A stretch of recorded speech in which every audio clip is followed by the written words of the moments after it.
I'd be curious, Nate, like how do you utilize your CMMS to uncover all of these findings? And what's the right cadence for someone within a business to be looking at results and analyzing the data to draw conclusions and recommendations? It is debatable, but we're trying to find that right frequency of how often to do it. The data that's going into your CMMS, people need to have access to it. It needs to be transparent, and people need to be seeing the data they're putting in.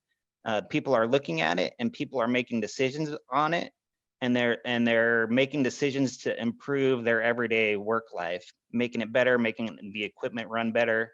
Usually one of the biggest issues I see with the CMMS is the people that are entering the data into the CMMS don't understand where it's going or what it's used for.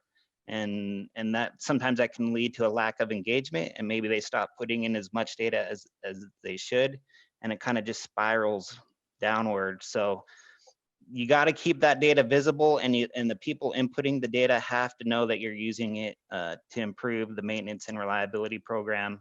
Some of these CMMS systems have built-in reporting systems that can definitely help with that, but there's a lot of business intelligence software out there that can help you put together reports pretty quickly too. Power BI, Spotfire, Tableau.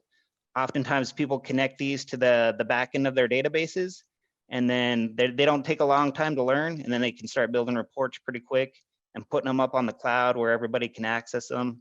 And then start looking at them on a frequent basis. So our reliability team looks at it at least weekly, and we have monthly meetings with our production teams going through the data.